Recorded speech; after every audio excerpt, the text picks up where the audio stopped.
রাসূল সাল্লাল্লাহু আলাইহি ওয়াসাল্লাম তার জীবনের শেষ লগ্নে এসে উপস্থিত। অসুস্থ হয়ে বিছানায় শুয়ে আছেন তিনি। এমন সময় তিনি তার কলিজার টুকরা মেয়ে ফাতিমাকে ডেকে এনে বললেন, আমার যে রোগ হয়েছে এ রোগেই আমি ইন্তেকাল করব।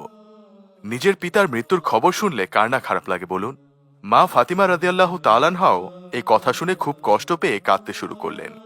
তখন হুজুর সাল্লাল্লাহু আলাইহি ওয়াসাল্লাম আবার তাকে চুপে চুপে বললেন, আমার পরিবার পরিজনদের মধ্যে সর্বপ্রথম তুমিই আমার সাথে মিলিত হবে।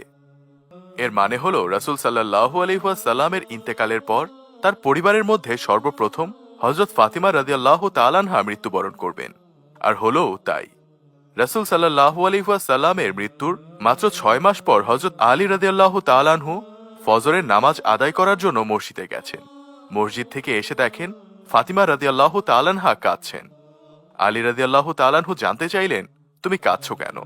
ফাতিমা রাদিয়াল্লাহু তাআলা আনহা বললেন, আমি স্বপ্নের মধ্যে দেখেছি আমার আব্বাজান আমার ঘরের মধ্যে ঢুকে কি যেন তালাশ করছেন। আমি বললাম, ও আব্বাজান, আপনি কি তালাশ করছেন? আব্বাজান বললেন, আমি তো তোমাকে তালাশ করছি। আলী রাদিয়াল্লাহু তাআলা আনহু এই স্বপ্ন শোনার পর বুঝতে বাকি থাকলো না যে ফাতেমার হাতে আর বেশি সময় নেই।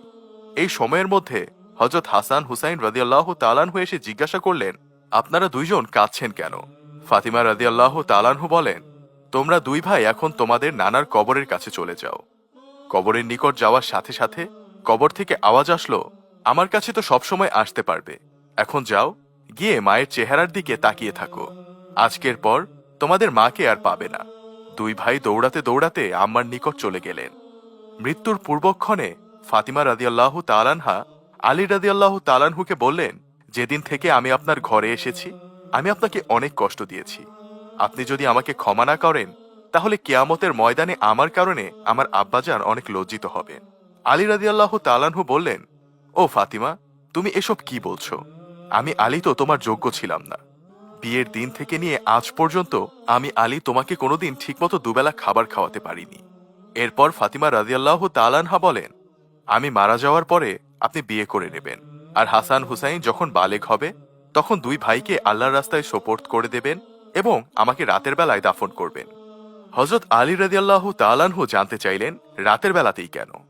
তখন ফাতেমা রাদিয়াল্লাহু তাআলা আনহা বললেন, আমার কাফনের কাপড়ের ওপর দিয়েও যেন কেউ এটা অনুমান করতে না পারে যে নবীর মেয়ে কতটুকু লম্বা ছিল, এতে আমার পর্দা ভঙ্গ হবে। এর কিছুক্ষণ পর তার ইন্তেকাল হলো। ইন্তেকালের পর তার লাশের খাটিয়া বহন করার মানুষ মাত্র 3 জন। এমন সময় আবু যর গিফারি রাদিয়াল্লাহু তাআলা আনহু এলেন। আলী বললেন, আমি তো কাউকে বলিনি, আপনি জানলেন কিভাবে? আবু যর গিফারি রাদিয়াল্লাহু তাআলা আনহু বলেন, আমি রাসূল সাল্লাল্লাহু আলাইহি ওয়াসাল্লামকে স্বপ্নে দেখেছি। আমাকে তো হুজুরে আকরাম সাল্লাল্লাহু আলাইহি ওয়াসাল্লাম আসতে বলেছেন। তাকে দাফন করা শেষে আবু যর গিফারি রাদিয়াল্লাহু তাআলা আনহু কবরের কাছে গিয়ে কবরকে উদ্দেশ্য করে বললেন, হে কবর, তুই জানিস আজ তোর মধ্যে কাকে রাখছি? তিনি জান্নাতের সকল মহিলাদের সর্দার ফাতিমা রাদিয়াল্লাহু তাআলা আনহা, হাসান হুসাইনের আম্মা, হযরত আলী রাদিয়াল্লাহু তাআলা আনহু এর স্ত্রী, দোজাহানের বাদশার মেয়ে। খবরদার কবর, বেয়াদবি করবি না। আল্লাহ তাআলা কবরের জবান খুলে দিলেন। কবর বলল, আমি অন্ধকার ঘর, আমি সাপ বিচ্ছুর ঘর, আমি এমন একটি ঘর যার মধ্যে কোনো বংশ পরিচয় কাজ হয় না। আমি দোজাহানের বাদশাহের মেয়ে ফাতিমাকে চিনি না, আমি কাউকে চিনি না। আমি শুধু চিনি ঈমান আর আমল।